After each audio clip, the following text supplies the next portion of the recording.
మా హిందువుల మీద అందరూ పర్యాటకులు అంటున్నారు. పర్యాటకులు కాదు, వాళ్ళు హిందూ పర్యాటకులు మాత్రమే దౌర్భాగ్యపరమైన జరగడం మరియు ముఖ్యంగా పాకిస్తాన్ తీవ్రవాదులు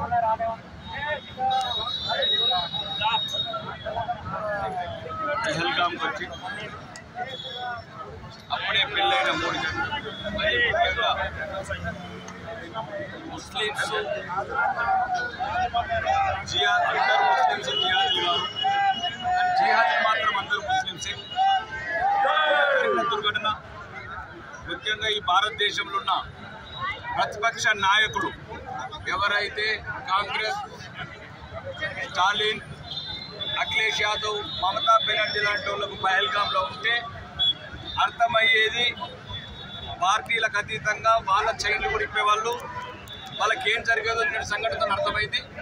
ఈరోజు ఈ దేశంలో ప్రాంతాల మధ్యన, భాష మధ్యన ఎవడైతే స్టాలిన్ అనేవాడు భాష అని ఒకడు, మమతా బెనర్జీ, అఖిలేష్ యాదవ్ అంటే వాళ్ళు కులాల మధ్యన, కాంగ్రెస్ పార్టీ కులాల మధ్యన, హిందువుల మధ్యన ఎట్లయితే అనేకత పెట్టిందో ఈరోజు నిన్న 2 రోజుల క్రితం జరిగిన సంఘటన భారతదేశంలో ఉన్న హిందువులందరికీ ఒక కనువిప్పు కావాలి.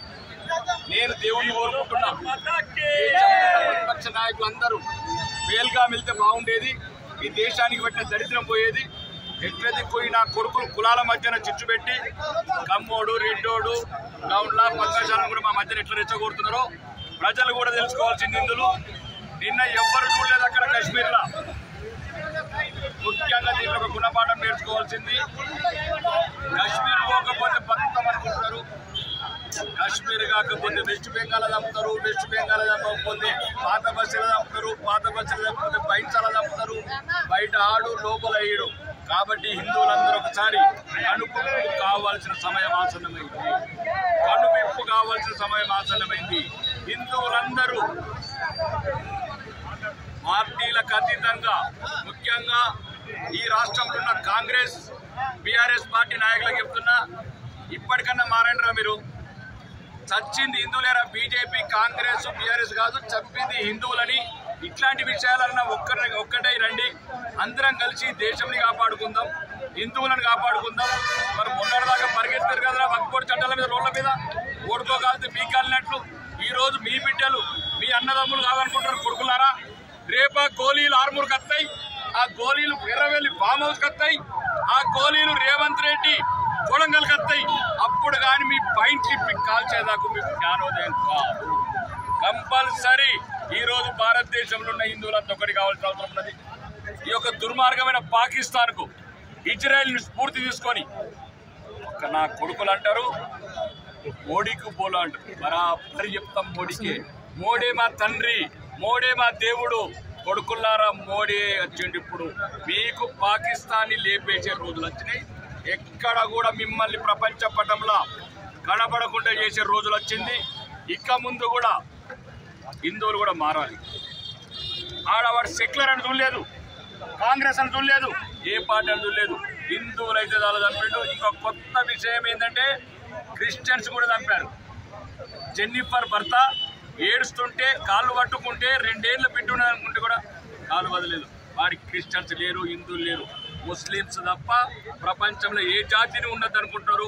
కాబట్టి మిగతా క్రిస్టియన్స్ కూడా ఇప్పుడు ఇదే సమయము దేశంలో ఉన్న క్రిస్టియన్స్, మరీ ముఖ్యంగా తెలంగాణలో ఉన్న క్రిస్టియన్స్ అంతా కలిసి రావాల్సిన అవసరం ఉన్నది. ఈ ఉద్యమం ముందుకు తీసుకెళ్ళాలి, ప్రతి చోట ఐక్యత చాటాలి. మరీ ముఖ్యంగా కాశ్మీర్ నుంచి ఎల్లగొట్టిండ్రు, కాశ్మీర్ నుంచి రాకుండా చేసిండ్రు. మీరు ఒకసారి గమనించాల్సింది, కాశ్మీర్ రాకుండా చేసింది హిందువులని, క్రిస్టియన్స్ మాత్రమే. ఈ కొడుకులు ముస్లిమ్స్కి మాత్రం క్లియర్ వే ఉంచారు. అంటే ముస్లిమ్స్ రండి కాశ్మీర్కు, మేమేం చేయము. మరి నా కొడుకులారా, మీరు తీవ్రవాదులు అయితే అందరినీ చంపాల్సింది, హిందువులను మాత్రమే చంపుతున్నారంటే మీకు ప్రత్యేకంగా ఒక కుట్ర. ఈ దేశంలో ఉన్న ముస్లిం సంస్థలు కావచ్చు, ముస్లిమ్స్ నాయకులు కావచ్చు, వాళ్ళ కుట్ర మొత్తం దాగి ఉంది. ఈ కుట్రని బహిర్గతపరిచి ఎంత తొందర వీలైతే అంత తొందర భారతదేశం అంతా ఈరోజు నరేంద్ర మోడీ గారికి అండగా ఉంది.